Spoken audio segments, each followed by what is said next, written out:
Hello, this is Pastor Dudley Hodges at Boynton Beach Community Church. Thanks for connecting. This coming Sunday is Father's Day, a time that we honor the dads and granddads in our lives. And when it comes to fathers, we've all had different kinds of experiences. Because of that, Father's Day is a time that we experience all kinds of emotions. We all could tell stories from our childhood about the kind of dad we had or didn't have. And yet for a moment, I want you to consider this question: what kind of father is God? Now, this is such an important question because your view of God affects every aspect of your life. If you have misconceptions about God, you're going to worry about things that God never intended for you to worry about. If you don't know who God really is, you're going to feel guilty about things that God doesn't want you to feel guilty about. And if you have misconceptions about who God is, who He really is as a father, then you're going to carry doubts and fears with you throughout your life that God never intended for you to carry. When Jesus came to our world, one of His important purposes was to reveal God, to show us who God is and what He's really like.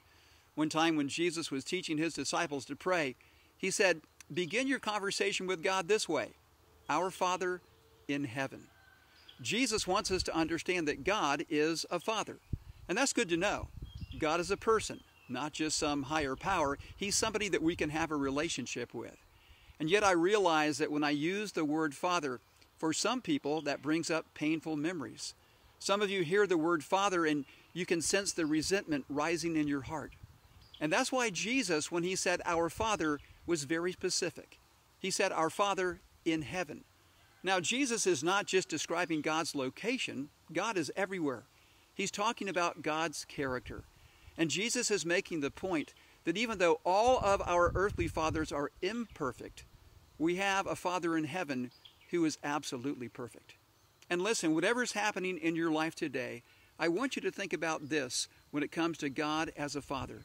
Because God loves you, He wants what's best for you. Because God is wise, He knows what is best for you. And because God is powerful, He can do what is best for you. Hey, thanks again for connecting. I'd like to invite you to join us for our online worship service this Sunday at 10:30. You can find us on Facebook, on YouTube, as well as through our website, bbcconline.com. We're going to have a special service for Father's Day, and I'm going to continue to explore this question: what kind of father is God?